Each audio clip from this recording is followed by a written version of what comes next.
একটি ছোট গল্প দিয়ে শুরু করা যাক। সুদূর অতীতে এক রাজা ছিলেন, যিনি বিশ্বাস করতেন নিজের তলোয়ারের জোরে তিনি পুরো পৃথিবীর ভাগ্য বদলে দিতে পারেন। একদিন এক বৃদ্ধ সন্ন্যাসী তাকে একটি অদ্ভুত আয়না দিলেন এবং বললেন, রাজন, এই আয়নায় আপনি আপনার ভবিষ্যৎ নয়, বরং আপনার বর্তমানের প্রতিটি কষ্টের পেছনের আসল কারণ দেখতে পাবেন। রাজা যখন রাগে সেই আয়নার সামনে দাঁড়ালেন, তিনি দেখলেন তার সবচেয়ে প্রিয় বন্ধুটি তাকে যুদ্ধক্ষেত্রে একা ফেলে পালিয়ে যাচ্ছে। রাজা চিৎকার করে উঠলেন, এই বিশ্বাসঘাতকতার বিচার চাই। সন্ন্যাসী শান্ত গলায় বললেন, শান্ত হন মহারাজ, আরও গভীর করে দেখুন। রাজা দেখলেন কয়েক জন্ম আগে এক দুর্গম পাহাড়ে তিনি সেই বন্ধুটিকে এভাবেই একা ফেলে এসেছিলেন। আয়নার ভেতরের সেই ছবি দেখে রাজার তলোয়ার হাত থেকে খসে পড়ল। তিনি বুঝতে পারলেন আজ তিনি যা পাচ্ছেন তা কোনো নতুন অন্যায় নয়, বরং বহু পুরনো একটি পাওনা যা মহাবিশ্ব আজ আদায় করে নিচ্ছে। আমাদের জীবনটাও ঠিক সেই রাজার মতো। আমরা ভাবি আমরা শিকার হচ্ছি, আমাদের সাথে অন্যায় হচ্ছে, কিন্তু আধ্যাত্মিক বিজ্ঞান বলছে মহাবিশ্ব কখনো কারো সাথে অন্যায় করে না, এখানে কেবল বিনিময় হয়। এই মহাবিশ্বে আপনি আজ যে অবস্থায় আছেন তা কেবল এক জন্মের পরিশ্রম নয়। আপনি হয়তো ভাবছেন সময় সোজা পথে চলে, কিন্তু সত্য হলো সময় একটি চক্র বা কালচক্র।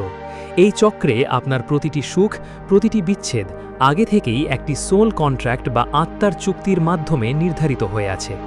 আপনি যাকে আজ ঘৃণা করছেন বা যার কারণে আপনি আজ চোখের জল ফেলছেন, সে হয়তো আপনার শত্রু নয়, সে হয়তো আপনার আত্মার স্তরে করা একটি চুক্তির অংশ হিসেবে এসেছে আপনাকে কোনো কঠিন শিক্ষা দিতে। প্রতিটি বিচ্ছেদ আসলে একটি অসম্পূর্ণ গল্পের শেষ অংশ, যা এই জীবনে এসে তার পাওনা মিটিয়ে নিচ্ছে। মহাবিশ্বের এই অদৃশ্য কম্পিউটার প্রতিটি চিন্তা, প্রতিটি সূক্ষ্ম অনুভূতি রেকর্ড করে রাখছে, যাকে প্রাচীন শাস্ত্রে চিত্রগুপ্তের খাতা বলা হয়েছে। এখন প্রশ্ন হলো, আমরা তবে কি এই কর্মফলের হাতে বন্দী? আমাদের কি পাল্টানোর কোনো উপায় নেই? উপায় অবশ্যই আছে। আপনার পরিস্থিতির ওপর আপনার নিয়ন্ত্রণ না থাকলেও সেই পরিস্থিতিতে আপনি কেমন প্রতিক্রিয়া দেখাবেন সেটার ওপর আপনার পূর্ণ নিয়ন্ত্রণ আছে। কেউ আপনাকে অপমান করলে আপনি কি রাগে ফেটে পড়বেন, নাকি ধৈর্য ধরে সেই কর্মচক্রটি চিরতরে ভেঙে দেবেন? এখানেই মানুষের ফ্রি উইল বা স্বাধীন ইচ্ছার পরীক্ষা। আপনি যখন বুঝতে পারবেন যে আপনি এই নাটকের কোনো ঘুঁটি নন, বরং আপনি সেই খেলোয়াড় যে খেলার নিয়ম তৈরি করছেন, তখনই মুক্তি শুরু হবে। নিজেকে পরিস্থিতির শিকার ভাবা বন্ধ করুন। আপনি হলেন এক মহাজাগতিক স্থপতি। আপনার প্রতিটি চিন্তা মহাবিশ্বের কাছে এক একটি কোড।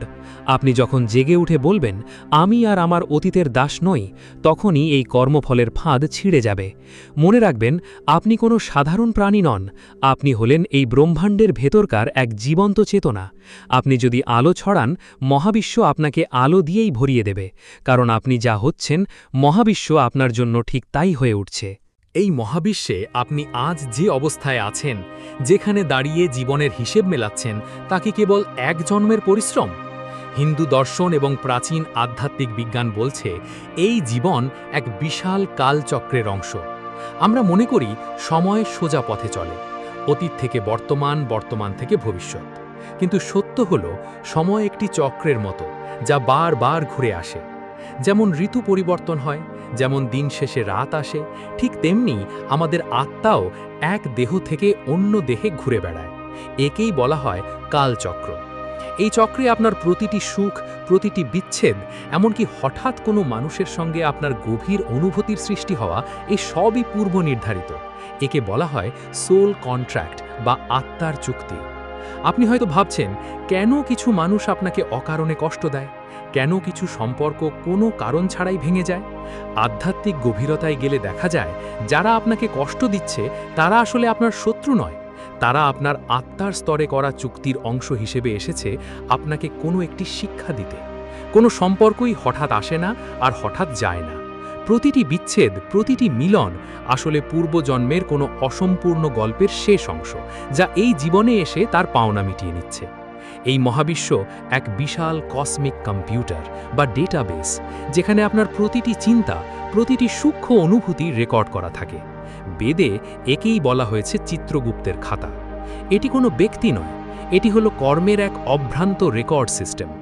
মৃত্যুর পর আপনার এই সঞ্চিত ডেটা বা সংস্কারাই ঠিক করে দেয় আপনার পরবর্তী গন্তব্য কোথায় হবে, আপনি কার ঘরে জন্ম নেবেন এবং আপনার জীবনের চ্যালেঞ্জগুলো কি হবে। এখন প্রশ্ন জাগতে পারে, আমরা কি তবে এই কর্মফলের হাতে বন্দী? আমাদের কি কোনো স্বাধীনতা নেই? উত্তর হলো, আপনার জীবনের পরিস্থিতির ওপর আপনার নিয়ন্ত্রণ না থাকলেও সেই পরিস্থিতিতে আপনার প্রতিক্রিয়ার ওপর আপনার পূর্ণ নিয়ন্ত্রণ আছে। ধরুন আপনাকে কেউ অপমান করল। এই পরিস্থিতিটি হয়তো আপনার পূর্বজন্মের কোনো কর্মের ফল, কিন্তু এই অপমানের জবাবে আপনি কি ক্রোধ দেখাবেন নাকি ক্ষমা করে নিজেকে সেই কর্মচক্র থেকে মুক্ত করবেন, সেটাই আপনার পরীক্ষা। এখানেই মানুষের ফ্রি উইল বা স্বাধীন ইচ্ছার শক্তি কাজ করে। সচেতন আত্মা জানে যে প্রতিটি মুহূর্ত হলো নতুন কর্ম বপন করার সুযোগ।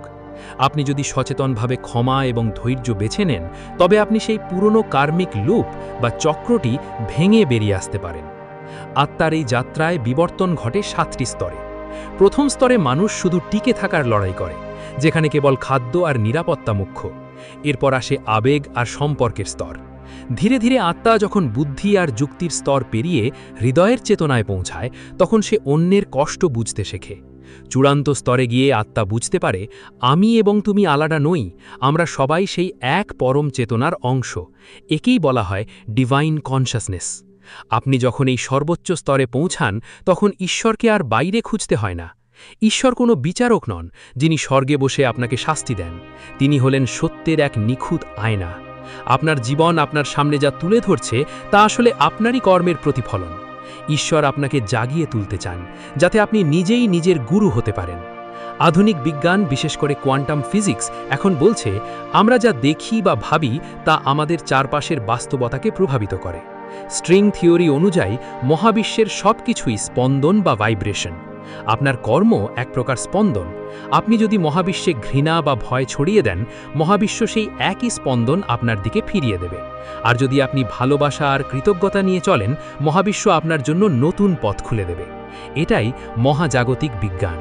তাই অভিযোগ করা বন্ধ করুন, নিজেকে ছোট ভাবা বন্ধ করুন।